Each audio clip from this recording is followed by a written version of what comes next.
Good morning. Thank you, Karen, and thank you for the remarks that you made thus far. Thank you, Senator Washington. Thank you, Delegate Collison. So I hopefully won't take up too much time. I have a remark, and then I do have a couple of questions. The work group was created by SB 871 to eliminate bias, or at least do as much harm reduction as possible, and explore inclusive pathways to licensure, not to reinforce the status quo. So as the NAACP appointee, I really do have to point out that the majority of this body already voted to remove the exam at the LBSW and LMSW levels and to explore alternatives for LCSW-C. So the board's actions to me and narrative to me should align with that charge, not undermine it. So I guess I'm just kind of confused as to how a survey like this has come about in February, almost a year after we've already been discussing this at length. And so a couple of questions regarding the wording and the framing in the survey is I'm curious if the survey was ever reviewed by an independent party, equity consultant, ethicist to assess for the implicit bias or narrative framing before it was released. It was not, but that is certainly an option. Okay. And how does the board justify the leading language that may have influenced responses, especially when survey participants were not given framing on the pass rate disparities and the barriers to access or the alternate pathways that we were discussing here in the work group, which the board was well aware of by the time that the survey was conducted? Of course, the board is well aware of that, and I feel like that data has been well publicized. ASWB has been pretty transparent with publicizing that data since 2022. So the data, the data is there. All of our licensees are well aware. Again, I was not on the board when the data first came out, but the data was shared by the board. There were presentations by ASWB on the data to the board, at licensees.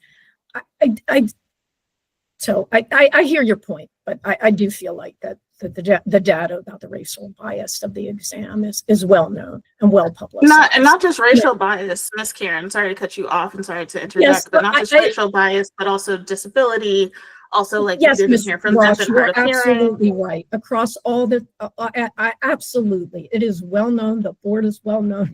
I hear you. I do. We okay.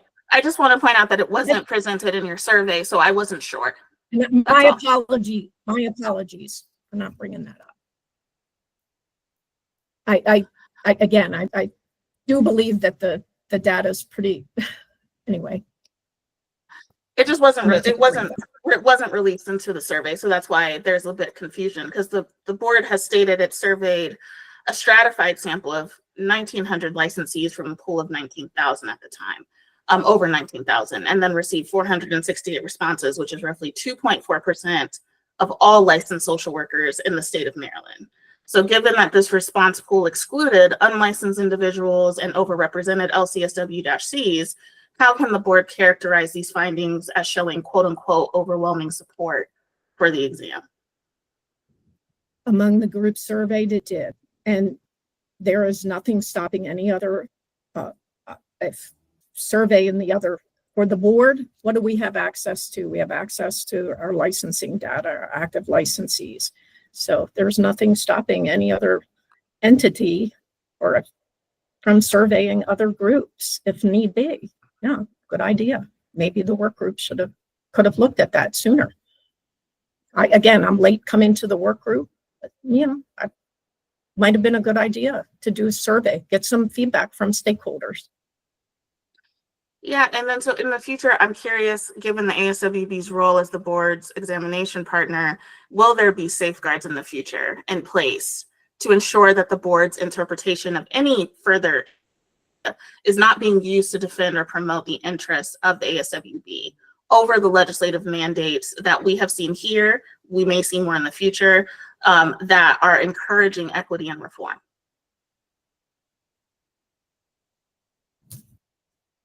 Certainly, ASWB. I mean, this survey was just done by the board, not ASWB. So it was. Okay, because I didn't see that in the. I didn't see that in how it was represented in the survey. How it represents in the survey and all social workers on this call, we have taken at least one research course, if not multiple, especially if you're in your master's level or DSW or a doctorate.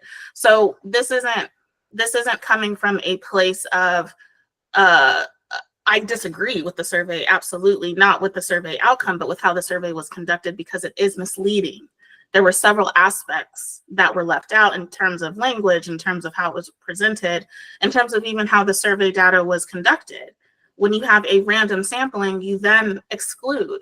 So then you are still upholding the systemic oppressive nature that we are in this work group to discuss. And that's where some of my frustration is coming from. It's no beef with you directly. It's not that, but the board is an entity like that. You are now upholding the same structural oppression and anti-racism that we are here to discuss from a broader holistic sense. And that is concerning, especially to me. So I want to point that out, especially for the public who's watching. Okay. All right. Thank you. Thank you, Ms. Roth.